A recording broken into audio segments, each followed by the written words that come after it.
ओम शांति पाल भाई। ओम शांति ईश्वर भाई। पाल भाई, आज के 100 उन्नति के लिए ज्ञान चिंतन में परमात्मा पिता का डायरेक्शन है कि यह ड्रामा का खेल एक्यूरेट चल रहा है। जिसका जो पार्ट जिस घड़ी होना चाहिए वही रिपीट हो रहा है। यह बात यथार्थ रीति समझना है। तो बाबा ने एकदम क्लियर कर दिया है कि हर आत्मा का अपना अपना पार्ट है। ड्रामानुसार हर टाइम पे उसका पार्ट रिपीट हो रहा है। ये यथार्थ रीति समझना है। बोले तो थोड़ा इसका डिटेल कीजिए, क्योंकि हम कईयों का पार्ट देख के बहुत अपसेट होते रहते कई बार कि ऐसा क्यों करता है, ये क्यों करता है, ऐसा क्यों होता है। आज 25 सितंबर 2025 है ईश्वर भाई जी। आज मुख्य रूप से स्वोन्नति के लिए जो ज्ञान चिंतन बाबा ने दिया है जी। उसमें बाबा ने कहा यह ड्रामा का खेल एक्यूरेट चल रहा है। जिसका जो पार्ट जिस घड़ी होना चाहिए वही रिपीट हो रहा है। यह बात यथार्थ रीति समझना है।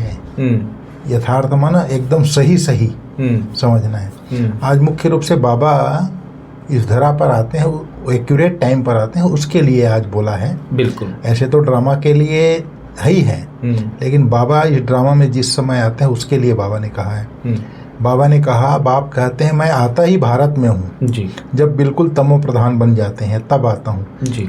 एक्यूरेट टाइम पर आते हैं। जैसे ड्रामा में एक्यूरेट खेल चलता है ना, जो पार्ट जिस घड़ी होना होगा उस समय फिर रिपीट होगा। उसमें जरा भी फर्क नहीं पड़ सकता। वह है हद का ड्रामा, यह है बेहद का ड्रामा। यह सब बहुत महीन समझने की बातें हैं। बाप कहते हैं तुम्हारा जो पार्ट बजा वह ड्रामा अनुसार एक्यूरेट बजा। कोई भी मनुष्य मात्र न रचयिता को न रचना के आदि मध्य अंत को जानते नहीं। कुछ भी हो रहा है, ये तो बाबा आता है, उसका एक्यूरेट समय पर एक्यूरेट खेल चलता है तो आता है। लेकिन इस ड्रामा में जो भी पार्टधारी आत्मा है, बाबा के आज जो श्रीमत दे रहे हैं बाबा, जो ज्ञान चिंतन दे रहे हैं, उसके अनुसार बाबा ने कहा हर आत्मा जो भी पार्ट कर बजा रही है वो एक्यूरेट पार्ट बजा रही है। उसमें कोई हेर फेर नहीं हो सकता। जिसका जो पार्ट जिस घड़ी होना चाहिए वह रिपीट हो रहा है, कल्प पहले हुआ था जी। इसमें कोई हेर फेर नहीं हो सकता जी। भले नियम मर्यादाएं संसार में बनी हुई है, हमको लगता है कि मेरे हिसाब से ये काम ये गलत कर रहा है या मेरे हिसाब से सही कर रहा है, या कि दूसरे के हिसाब से मैं सही या गलत कर रहा हूँ। लेकिन बाबा ने कहा ये तीनों कालों को जानते हुए अगर आप देखेंगे तो क्वेश्चन मार्क नहीं उठेगा। बिल्कुल। ड्रामा के तीनों कालों को जानते हुए समझेंगे तो क्वेश्चन मार्क नहीं उठेगा। तब लगेगा कि हाँ ये एक्यूरेट पार्ट चल रहा है, एक्यूरेट पार्ट बजा रहे हैं जी। ऐसा बातों को, सभी बातों को यथार्थ रीति एक्यूरेट बुद्धि में जब समझ जाएंगे, उसी को बाबा ने कहा है यह बात यथार्थ रीति समझना है जी। बिल्कुल। पाल भाई, आज क्वेश्चन है तुम बच्चों का प्रभाव कब निकलेगा? अभी तक किस शक्ति की कमी? दो बातें बाबा ने बताई। प्रभाव कब निकले, किस शक्ति की कमी, वो दो बातें थोड़ा क्लियर कीजिए। बाबा ने कहा प्रभाव और शक्ति जी। अभी बाबा ने कहा योग की शक्ति की कमी है जी। और जब योग में मजबूत होंगे तब प्रभाव निकलेगा। अच्छा। अभी वह जौहर नहीं है, याद से ही शक्ति मिलती है। बिल्कुल। ज्ञान तलवार में याद का जौहर चाहिए जो अभी तक कम है। अगर अपने को आत्मा समझ बाप को याद करते रहो तो बेड़ा पार हो जाएगा जी। बिल्कुल। यह सेकंड की ही बात है। आज इसके ऊपर रामनाथ भाई साहब से चर्चा कर रहा था तो उन्होंने बहुत अच्छी बात कही। भगवान के साथ संवाद जो अर्जुन करता है, जैसे ज्ञान का तलवार में जौहर कैसे आया। ज्ञान तलवार में जौहर आया कि जब तक आप मुरली सुन करके उसको एक्सप्लेन नहीं करेंगे, उसके ऊपर मनन चिंतन नहीं करेंगे, बैठ करके मनन चिंतन जुगाली नहीं करेंगे, तब तक ज्ञान तलवार में जौहर नहीं भरेगा जी। बिल्कुल। जैसे हमारी मनमोहिनी दीदी थी, मुरली सुनने के बाद 5-6 लोग बैठ जाते थे, उसके ऊपर मनन चिंतन करते थे। मनमोहिनी दीदी कहती थी आओ ज्ञान का बैडमिंटन खेलेंगे जी। तो जब मुरली सुन लिया, पढ़ लिया, उससे कुछ नहीं होगा। आप लोगों को 1-2 करके बैठ करके उसके ऊपर डिस्कशन करो, उसकी बारीकी में जाओ, तब ज्ञान तलवार में जौहर भरेगा। अच्छा। और बैठ करके उसको जब चिंतन में लाएंगे तब मन और बुद्धि भरपूर हो जाएगी तब योग मन और बुद्धि, जैसे कल बोला था ना बाबा, बैटरी चार्ज करनी है। मन और बुद्धि दोनों तार उस परमात्मा के साथ जोड़ देंगे, न मन व्यर्थ संकल्प चलाएगा न बुद्धि इधर उधर भटकेगी। जब दोनों तार उसके साथ जोड़ देंगे, मन और बुद्धि की तार, तब ही योग से बैटरी चार्ज होती है। वैसे ही जब तक मन और बुद्धि दोनों उसमें नहीं लगेगी तब तक योग प्रभावी नहीं होगा, अर्थात योग मजबूत नहीं होगा, तब तक प्रभाव नहीं निकलेगा। इसलिए ज्ञान का चिंतन मनन मगन अवस्था तक जाने के लिए अवश्य करना पड़ेगा। ज्ञान तलवार में तब याद का जौहर भरेगा। बिल्कुल, जब तलवार में जौहर आएगा तब याद सहज होगी जी। जो अभी तक कम है, बाबा कहता है जी। अगर अपने में आत्मा को, अपने को आत्मा समझ बाप को याद करते रहो तो बेड़ा पार हो जाएगा। बराबर, यह सेकंड की ही बात है जी। फिर बाबा ने कहा है मैं आता ही हूँ भारत में जी, बच्चों को विश्व का मालिक बनाने के लिए। तुम ही मालिक थे ना। अब स्मृति आई है अब स्मृति आई है, बच्चों को स्मृति दिलाते हैं। तुम पहले पहले सतयुग में आए, फिर पार्ट बजाते 84 जन्म भोग अब पिछाड़ी में आ गए हो। तुम अपने को आत्मा समझो। आत्मा अविनाशी है, शरीर विनाशी है। आत्मा ही देह के साथ आत्माओं से बात करती है। आत्माभिमानी हो करके नहीं रहते हैं तो जरूर देह अभिमान है जी। मैं आत्मा हूँ यह सब भूल गए हैं। कहते भी है पाप आत्मा, पुण्य आत्मा, महान आत्मा, वह फिर परमात्मा तो नहीं बन सकते। बाबा ने कहा आत्मा जब शरीर में प्रवेश करती है तो नाम पड़ता है, क्योंकि शरीर से ही पार्ट बजाना होता है। तो मनुष्य फिर शरीर के भान में आ जाते हैं। मैं फलाना हूँ, अभी समझते हैं हाँ मैं आत्मा हूँ। कब? अभी संगम युग में समझते हैं जी। हमने 84 का पार्ट बजाया है, अभी हम आत्मा को जान गया हूँ जी। हम आत्मा सतो प्रधान थी, फिर अभी तमो प्रधान बनी हूँ, अब फिर सतो प्रधान बनना है जी। जो आत्मा में कट लग गई उसको बाप ही आकर के कट उतारते हैं, अर्थात सतो प्रधान बनाते हैं। फिर बाबा ने कहा है तुम्हारी एम ऑब्जेक्ट है मनुष्य से देवता बनने की, और बन गए तो पढ़ाई की दरकार नहीं। और फिर बाबा ने कहा बच्चे देह सहित देह के सब धर्मों को त्याग मुझे याद करो। अपने को देह नहीं समझना है, मैं आत्मा हूँ। अपने को आत्मा समझकर बाप को याद करते रहो तो बेड़ा पार हो जाएगा। बिल्कुल जी। फिर बाबा ने कहा बाप कहते हैं गृहस्थ व्यवहार में रहते कमल फूल समान रहो तो बनो और मुझे याद करते रहो। बिल्कुल, कमल फूल जी। जैसे कीचड़ में कमल रहता है, उसके जो जड़ होते हैं ना, पानी होता है, पानी के नीचे कीचड़ होता है, कीचड़ में उसका जड़ होता है, लेकिन वो पानी से क्रॉस करके ऊपर कमल का फूल बस दिखाई देता है। नीचे उसके जो परिवार होते हैं, जड़ें फैली रहती है, वो नीचे तक रहती है। तो वैसे ही उसके अंदर, हाँ, उसके अंदर गृहस्थी है। तो वैसे ही बाबा कहते हैं कमल काकड़ी, कमल फूल है, मकान, पता नहीं क्या क्या निकलता है। हाँ, तो अंदर से गृहस्थी बहुत बड़ी भले हो, पूरा जाल है। हाँ, ये नहीं, वैसे ही परिवार में भले गृहस्थी हो बहुत बड़ी हो, सबके साथ कनेक्शन रखेंगे तब तो उसका रस मिलेगा। रस अर्थात जैसे पोषित करने वाली चीजें उसको मिलता है ना कमल को। अगर जड़ से कट जाएगा तो कमल थोड़ी रहेगा जी, वो तो सूख जाएगा जी। तो नीचे से ही उसको मिलता है, सब पोषक तत्व मिलता है। उसी प्रकार इस परिवार में रहते हुए सबके साथ कारोबार तो करना है, लेकिन कैसे उससे न्यारा रहें इस पर भी ध्यान देना है, बाबा ने कहा जी। तो कमल फूल समान रहो गृहस्थ व्यवहार में रहते हुए और मुझे याद करते रहो। जैसे अभी मैं हमारे कोई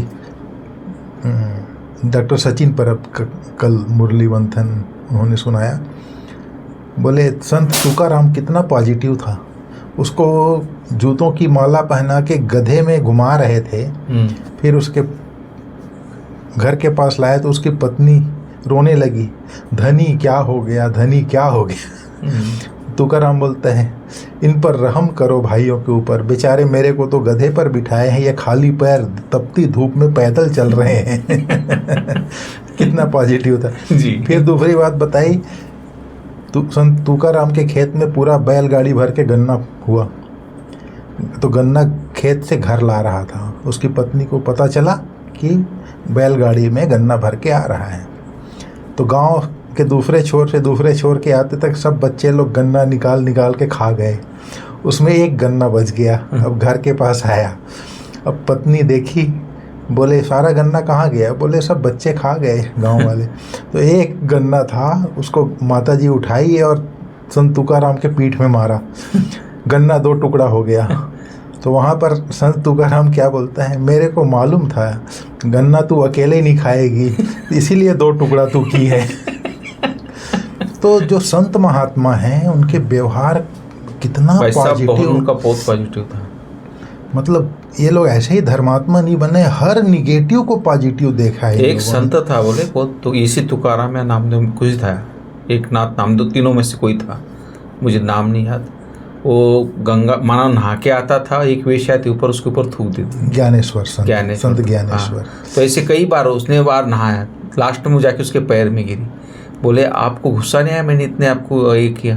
बोले आपके कारण तो मैं इतने बार नहाया, नहीं तो मैं तो एक ही बार नहा के चला जाता। बोले लेकिन हर बात में पॉजिटिव लेते, माना कितना सहन शक्ति उनकी थी और पॉजिटिव सोच कितनी। ऐसे ही संत थोड़ी, ऐसे नहीं संत बने हो। तो बाबा ने कहा संत माना शांत, हाँ शांत स्वरूपात जी। तो बाबा ने कहा बाप रोज कहते हैं बच्चे याद की यात्रा में रहने से तुमको ताकत मिलेगी, पढ़ाई में इतनी ताकत नहीं है, याद से तुम सारे विश्व के मालिक बनते हो। फिर बाबा ने कहा इस समय तुम्हारी चढ़ती कला होती है क्योंकि बाप साथ में है। तो ये मुख्य रूप से स्वोन्नति के बातें आज की जी पाल भाई, ज्ञान चिंतन बहुत अच्छा है पाल भाई। आज बाबा ने पूरा बच्चों को ड्रामा का ज्ञान समझाया और ड्रामा के अंदर रहते हुए कैसे हमें पॉजिटिव बनना है और कैसे ड्रामा के राज को समझना है, कैसे बाबा की याद द्वारा आत्मा को मजबूत करना है, तो तब प्रभाव निकलेगा। बाबा बोलता है कि एक तो आत्माभिमानी स्थिति, दूसरा बाबा की याद, ये 2 बातों पे बहुत, और तीसरा ड्रामा, 3 चीज़ें बाबा ने आज बताई। फिर बाबा बोलता है कि मंदिरों आदि में को देखते सदा यह स्मृति रहे कि सब यह हमारे यादगार है। अब हम ऐसे लक्ष्मी नारायण बन रहे, परमात्मा पिता हमको देवता बनाने की पढ़ाई पढ़ा रहे हैं। तो गृहस्थ व्यवहार में रहते कमल फूल समान रहना है, हंस और बोगले साथ है तो बहुत ही युक्ति से चलना है, सहन भी करना है। और वरदान है पाल भाई आज का, एकता और संतुष्टता के सर्टिफिकेट द्वारा सेवाओं में सदा सफलता मूर्त हो। आज बाबा ने बहुत अच्छा वरदान दिया है जी, एकता और संतुष्टता के सर्टिफिकेट द्वारा जी सेवाओं में सदा सफलता मूर्त हो। जी, सेवाओं में सफलता मूर्त बनने के लिए 2 बातें ध्यान में रखना है जी। एक संस्कारों को मिलाने की यूनिटी, दूसरा स्वयं भी सदा संतुष्ट रहो तथा दूसरों को भी संतुष्ट करो जी। सदा 1-2 में स्नेह की भावना से, श्रेष्ठता की भावना से संपर्क में आओ तो यह दोनों सर्टिफिकेट मिल जाएंगे।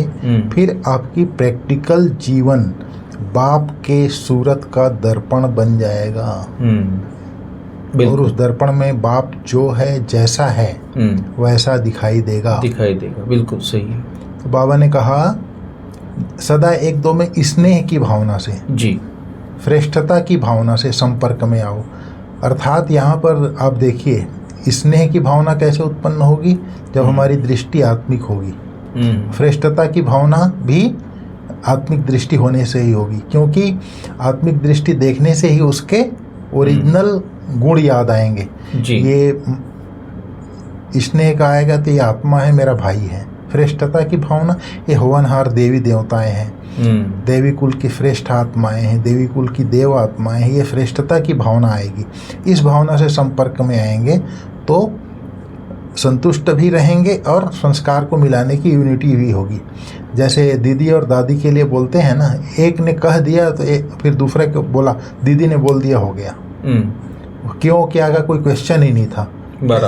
और ज्ञानी आत्माओं का संस्कार ही ये है, एक ने कहा दूसरे ने माना, उसमें क्यों क्या का क्वेश्चन ही नहीं उठाना है।